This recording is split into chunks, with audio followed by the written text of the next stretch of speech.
Друзья, перед тем, как вы начнете слушать, хотим сказать, что на нашем чердаке есть и короткие мистические истории. Их можно послушать в ТикТоке и на Бусти. А также на Бусти у нас есть интересная рубрика «Три слова». С вас 3 слова, с нас рассказ. Вы присылаете нам любые 3 слова, а мы пишем по ним рассказ и, конечно, упоминаем вас. Также у нас есть телеграм-канал. Все ссылки в описании. Ставьте лайки, подписывайтесь и пишите комментарии. Это помогает продвигать наш канал, и мы, авторы, монстрически благодарны за вашу поддержку. А теперь история. Ты точно не поедешь? Смотри, как там чудесно. Garrett Stories. Кира листала на ноутбуке фотографии дома, которые прислала риэлтор. Не смогу, но я полностью тебе доверяю, ты справишься. Коля, улыбаясь, смотрел на возбужденную от радости Киру. Они полюбили друг друга с первой встречи 5 лет назад. Друзья Коли шутили, что тогда и потеряли друга. А Коля с Кирой и правда с головой погрузились в свои чувства. Им был никто не нужен. И шумный суетливый город им только мешал.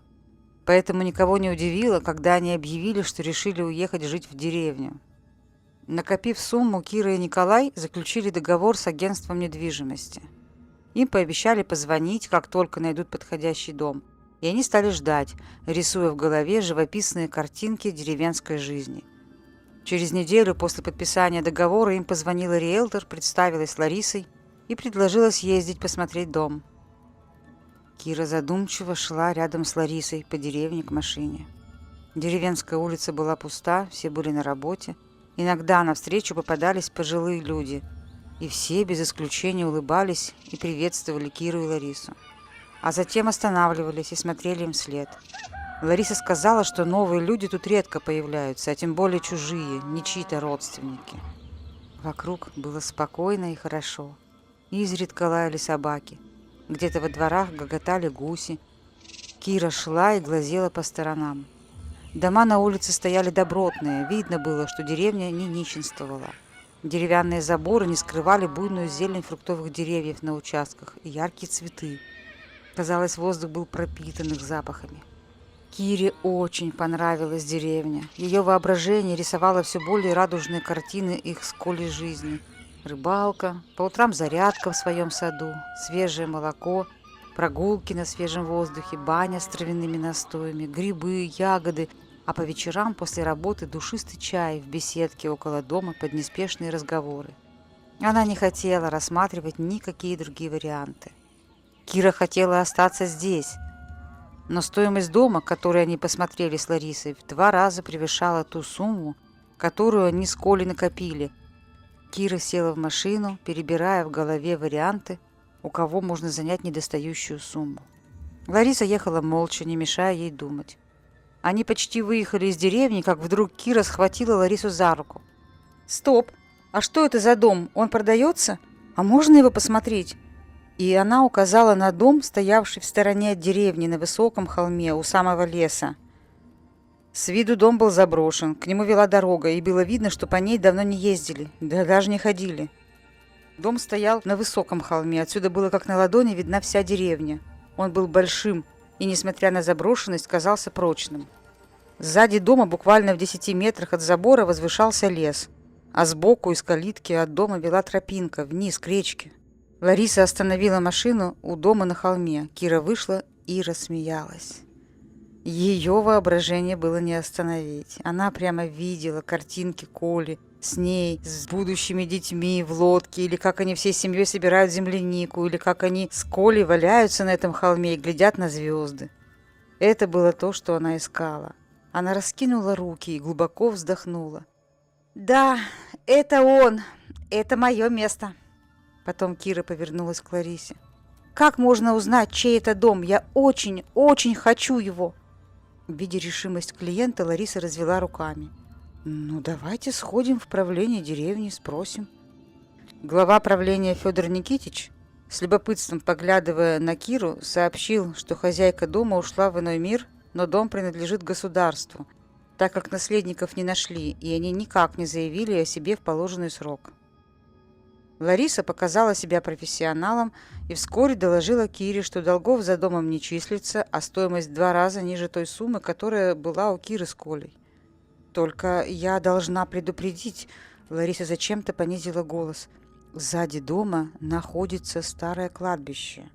Там уже давно никого не хоронят, и оно заросло лесом, но все же некоторым такое соседство не по душе». Кире было все равно. Она не была суеверной и лишь отмахнулась. «Да ну, вся Россия на костях. Если на это обращать внимание, то жить будет негде». Она уже набирала номер Коли. «Милый, я нашла его. Ты знаешь, такое чувство, будто он сам меня позвал». Сделку оформили в короткие сроки, так как других претендентов на этот дом не было. Пока Лариса занималась оформлением дома, Кира с Колей нашли компанию, которая занималась вывозом старого хлама, мусора и ремонтировала дома. Кира с Колей подписали в правлении деревни последние документы, и дом перешел в их собственность. Глава правления вручил им ключи, вкратце рассказал им, как устроена их деревня, где находится полиция, магазины, и тут же к правлению подъехал представитель строительной компании, и они все вместе отправились смотреть дом. Кира волновалась. Во-первых, она не знала, как на дом отреагирует Коля, ведь он видел его только на фотографиях. Во-вторых, она еще не осматривала участок и сам дом, в прошлый раз он был закрыт. Как только они подъехали к дому, обычно спокойный Коля оживился. Он сразу увидел речку и крикнул Кире, что он будет копить на лодку. Потом он увидел лес и рассмеялся. Его охватило чувство нереальной свободы, будто до этого он добровольно находился в клетке, а теперь, наконец-то, его выпустили на волю. Коля повернулся к Кире. «Это замечательный дом. Ты такая молодец, что нашла его. Смотри», — он указал на склон холма. «А вот тут мы будем лежать и смотреть на звезды». «Ага», — рассмеялась Кира. «И выть на луну. Пойдем, посмотрим, что внутри». Дом оказался неожиданно просторным. Представитель строительной компании сразу стал предлагать свои варианты ремонта и обустройства участка, что можно сделать внутри и снаружи. Ребята были счастливы. Дом обещал стать воплощением их мечты.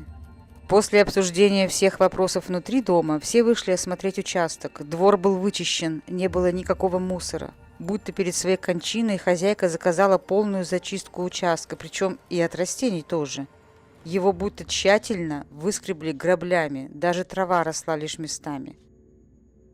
Представитель компании обрадовал их, что они здорово сэкономят на этом, и рассказал, что можно сделать во дворе.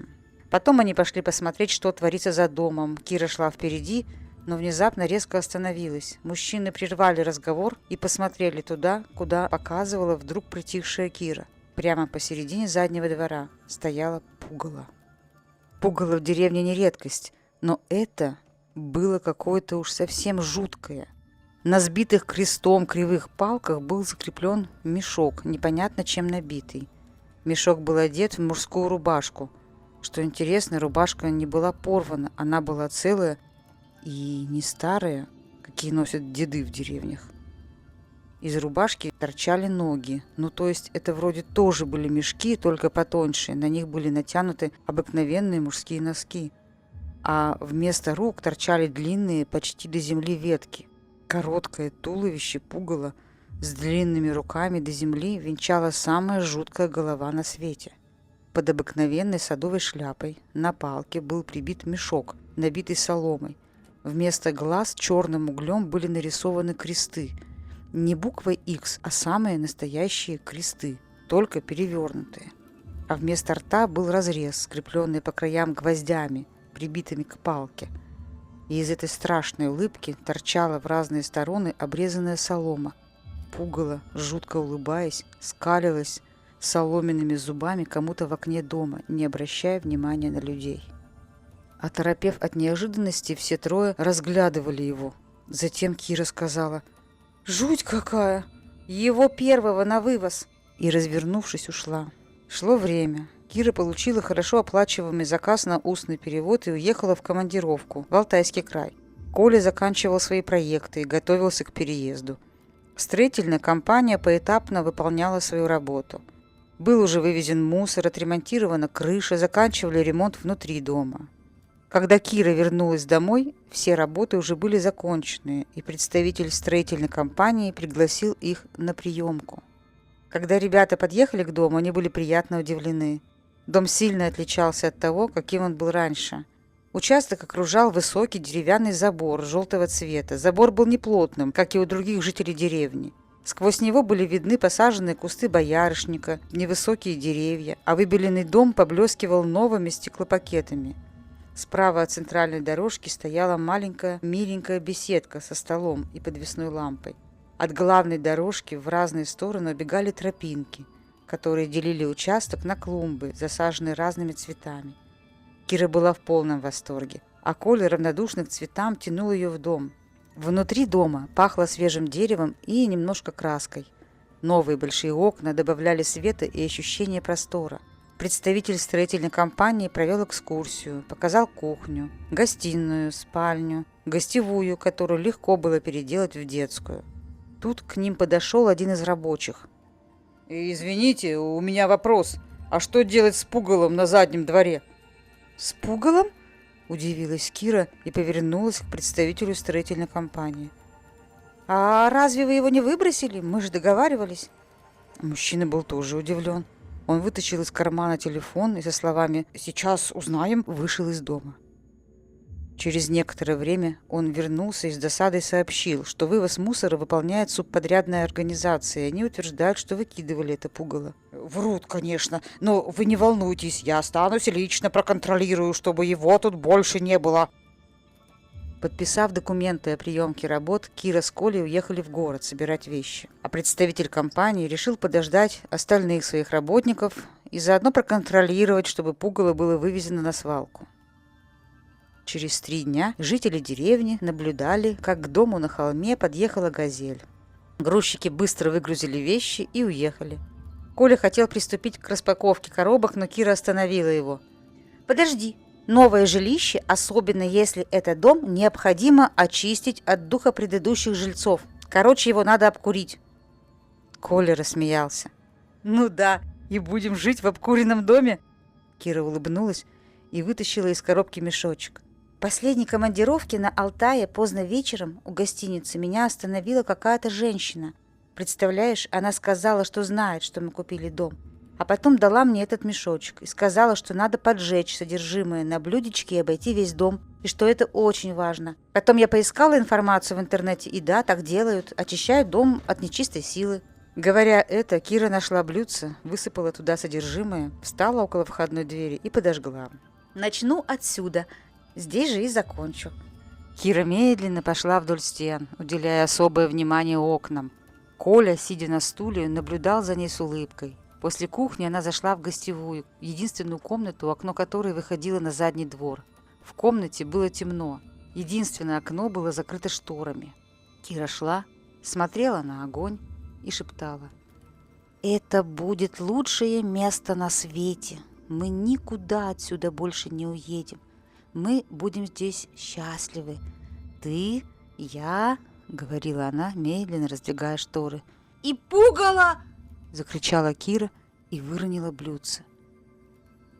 На крик прибежал Коля. Кира стояла и смотрела в окно. Коля подошел, посмотрел туда же.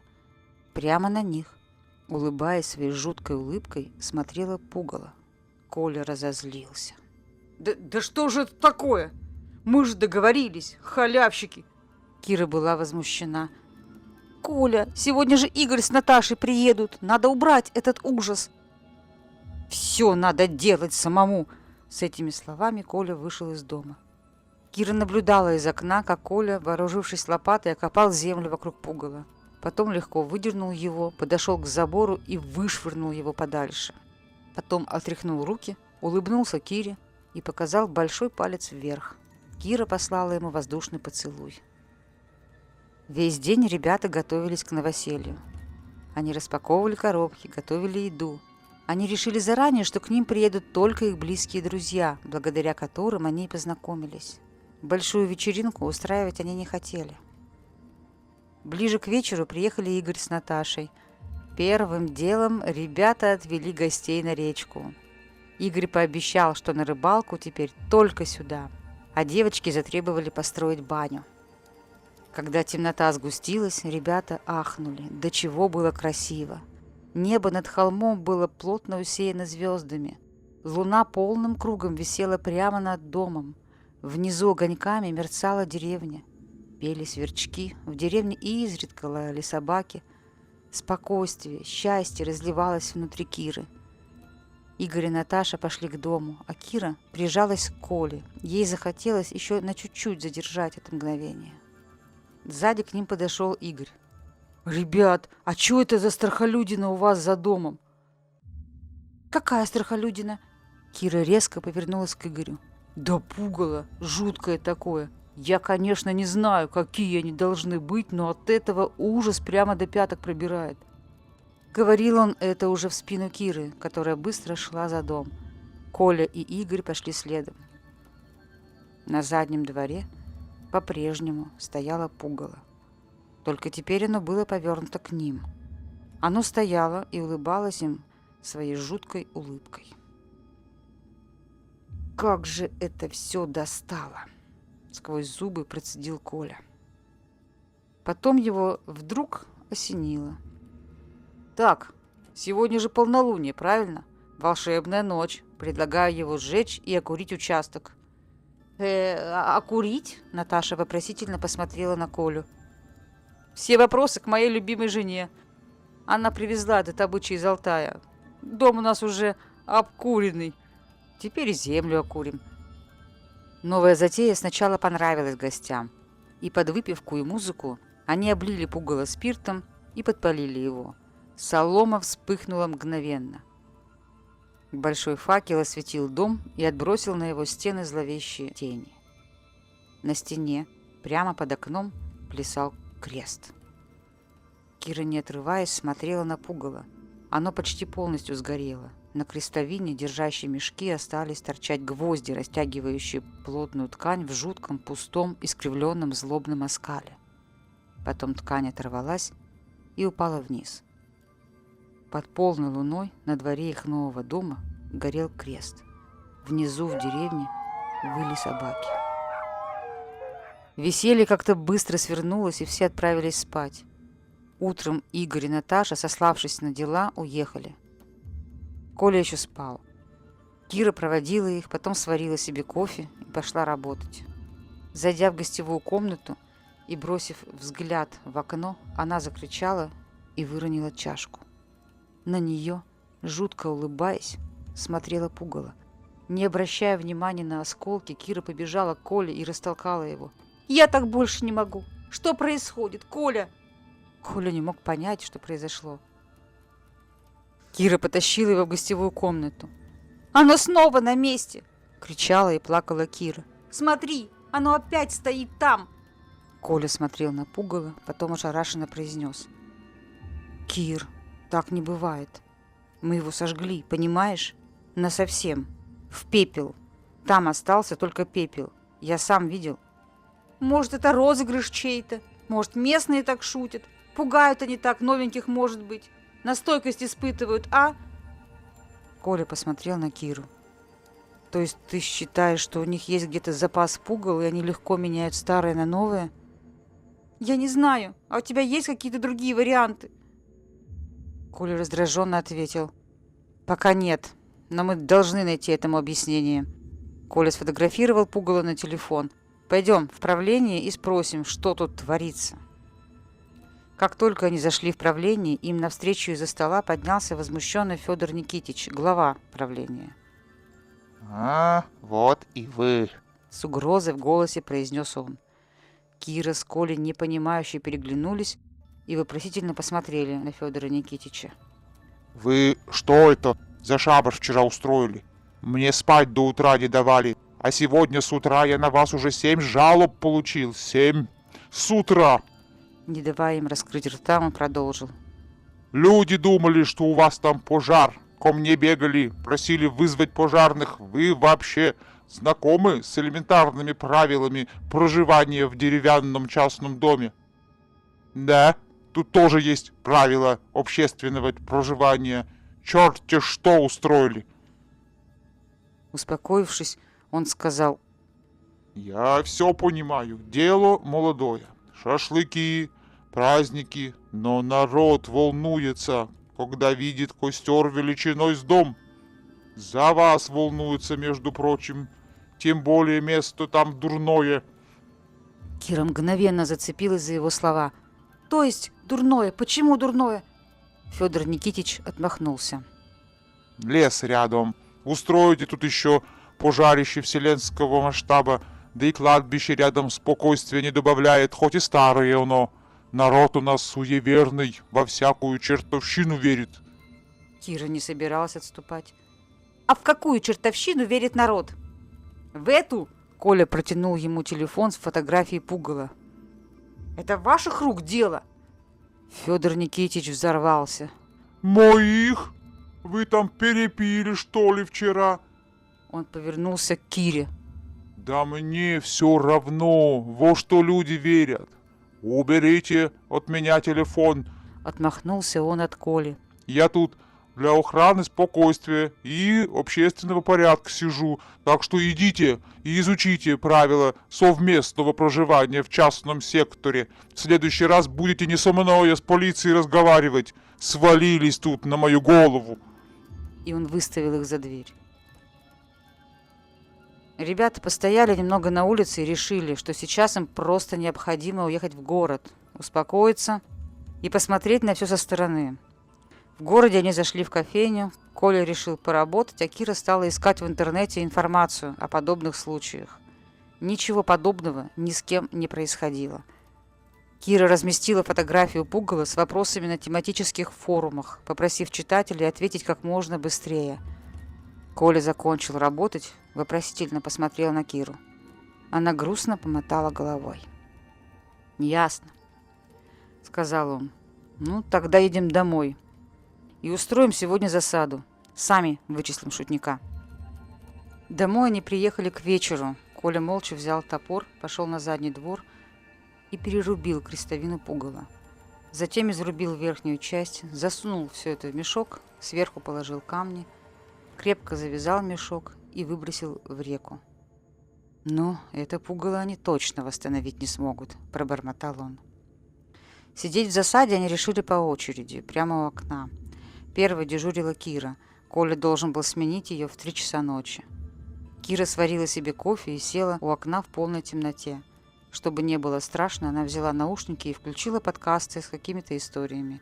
Она вглядывалась в окно и молилась внутри, чтобы это были обыкновенные местные алкаши, которые творят всю эту дичь, только чтобы выгнать их отсюда. От монотонного голоса в наушниках Кира впала в какой-то сонный транс. Она будто видела себя со стороны. Она спала, сидя, положив голову на руки, сложенные на подоконнике. А прямо у окна уже стояла пугало и тянулась руками, ветками прямо к ней. Кира не просыпалась, и пугало потянулась прямо к петлям окна. «Кира!» Резкий окрик Коли разбудил ее. Она подняла голову. Было уже утро, Коля смотрел в окно. А за окном стояла пугало и скалила свои соломенные зубы. Кира была в отчаянии. Коля нервно ходил по комнате. «Так, ладно. Мы знаем, что оно появляется ночью. У нас есть до ночи время. Надо узнать как можно больше об этом месте». Коля остановился и посмотрел на Киру. «Мы сейчас спустимся в деревню. Будем стучаться в каждый дом. Кто-нибудь и ответит». Он надел на голову бейсболку и шагнул к двери. «Пойдем». Кира воспряла духом от Колиной решимости. Ребята спустились в деревню, стучались в каждый дом, но никто им не открыл, хотя они видели, что хозяева были дома. В центре деревни был открыт магазин. Когда они зашли туда, те немногие покупатели, что стояли у прилавка, развернулись и вышли из магазина. Кира вспоминала, как те же люди приветливо улыбались им с Ларисой, когда они приехали сюда в первый раз. С отчаянием в голосе Кира обратилась к продавщице. «Пожалуйста, мы не знаем, у кого можно спросить. Вы что-то знаете о нашем доме?» Продавщица, дородная женщина лет 45, хмуро смотрела на них, будто раздумывая, рассказывать им или нет. Кира умоляюще смотрела на нее. «Пожалуйста, помогите нам», – тихо сказала она. «Я мало знаю», С неохотой сказала продавщица. Бабка какая-то странная там жила. Приезжая, не местная. Тяжело умирала, проклинала всех. Скорую не подпускала. Та еще история была. А когда умерла, собаки по всей деревне выли. Странно все это было. Продавщица замолчала, но Кира продолжала с отчаянием смотреть на нее, и та продолжила. Место там дурное, старое кладбище самоубийц вроде, почти у самого дома. А когда строители ваши тут работали, они землю с того кладбища на участок таскали. Даже некоторые кусты. Все в деревне про это знают. А потом вы тот шабаш там устроили, и собаки выли так же, как после смерти той бабки. Поэтому с вами и встречаться никто не хочет. Боятся люди. Продавщица резко наклонилась к Кире, схватила ее за руку и выпалила прямо ей в лицо. «Послушай меня, милая, уезжать вам надо. Прямо сейчас, не заходя в дом, и уезжать. Бросайте все, валите в город». И почему-то именно эти последние слова произвели на Колю обратный эффект. До этого он слушал, стараясь не пропустить ни слова, а тут он выпрямился и громко сказал. Так вот в чем дело. Я понял. Все-таки вам всем тут просто нужен наш дом. И вы все тут стараетесь таким изощренным способом нас выжить. Не выйдет. Пойдем, милая. Он развернулся и вышел из магазина. За ним покорно вышла Кира. Продавщица с жалостью смотрела им вслед. «Ни хрена ты не понял», — пробормотала она. Ребята зашли в дом. Коля резко сказал Кире. «Будем искать информацию сами. Про деревню, про бабку эту». Они искали весь день. В интернете не было никакой информации ни про деревню, ни про бабку, ни про кладбище. Нашли только упоминание в каком-то мистическом рассказе, что если дом стоит на кладбищенской земле, то это место может стать капищем для жертвоприношений, шабаша темных ведьм, бесов. И если ведьма умерла, не передав силу, то бесы сами ищут новую хозяйку, только не каждая вынесет такой груз. В качестве защиты от этого предлагалось читать молитвы и больше ничего. Солнце садилось за горизонт, на деревню медленно опускались сумерки. Ребята очень устали. Необъяснимое, происходившее с ними в последние дни, ввергло их в отчаяние. Они стояли и смотрели на пугало. Коля пробормотал. «Сегодня мы их точно выследим. Только я совсем больше не хочу к нему прикасаться». Он вышел из дома. Кира из окна видела, как он, набрав кучу камней, стал швырять ими в пугало. Камни попадали по палке, в мешок. Пугало кренилось к земле все больше. Коля отыскал в куче большой камень и попал в голову пугала. Пугало упало. Коля повернулся, чтобы зайти в дом, но тут сзади раздался треск. Он машинально бросил взгляд в окно на Киру. Та смотрела из окна на пугало, зажав ладонью рот. Коля развернулся к нему. Пугало медленно поднималось, глядя прямо на Киру. В деревне отчаянно завыли собаки. Коля рванул в дом. «Кира, бери документы, быстро ко мне, мы уезжаем!» Раздался крик Киры в гостевой комнате. Он вбежал туда и увидел, что пугало стоит прямо у окна и тянет свои руки ветки к Кире. Коля оттолкнул ее, загораживая от пугала. Раздался звон разбитого стекла, и пугало ввалилось в комнату через окно и упало прямо на Колю. Оно заерзало на нем, а Коля стал пронзительно кричать. Кира бросилась к Коле, но тут пугало подняла голову, уперев в нее глаза кресты, и все с той же жуткой улыбкой медленно поползло прямо по дергающемуся в конвульсиях Коле Кире. Кира в ужасе попятилась назад. Когда она оказалась за пределами комнаты, дверь с грохотом захлопнулась, а из комнаты снова раздались крики Коли. Кира стала дергать дверь, но та была плотно закрыта. Тогда она выбежала из дома и бросилась на задний двор к окну, чтобы оттуда попытаться помочь Коле. Через разбитое окно она увидела, что пугало сильно раздулось и уже полностью закрыло своим телом мешком Колю. Коля больше не дергался и не кричал. Тут пугало стало поворачиваться к Кире. Кира бегом помчалась в деревню. Она бегала от дома к дому, стучала во все ворота, плакала, кричала, звала на помощь.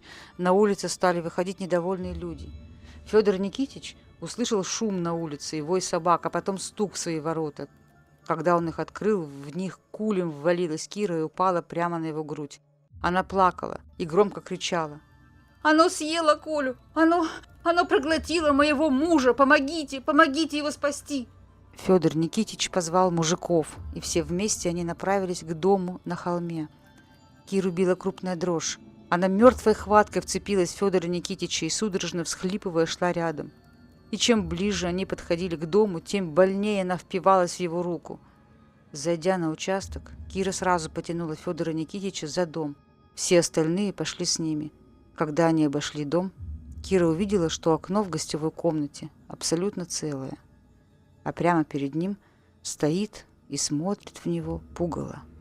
Колина футболка обтягивала туго набитый чем-то мешок, а на жутко улыбающейся голове вместо шляпы была надета Колина бейсболка. Кира упала на колени и завыла, а потом она потеряла сознание.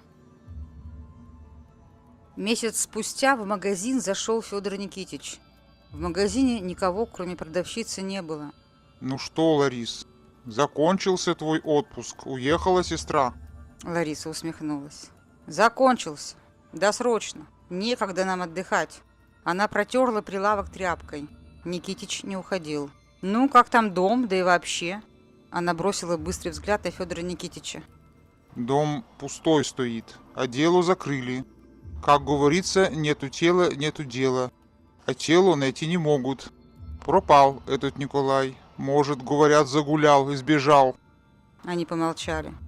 «А девушка как?» – осторожно спросила Лариса. Никитич внимательно посмотрел на Ларису. Ушиблась ты. Бывает. Слабая она оказалась. Неделю даже не протянула. Лариса тяжелым взглядом посмотрела на Федора Никитича и, усмехнувшись, наклонилась вперед. «Слабая, говоришь?» – почти прошипела она.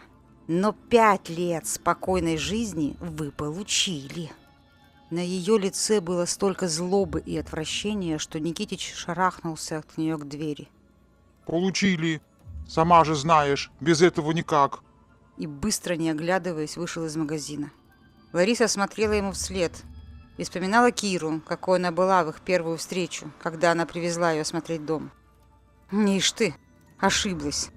Рада бы я ошибиться, Никитич. Ох, как рада, но не в этот раз».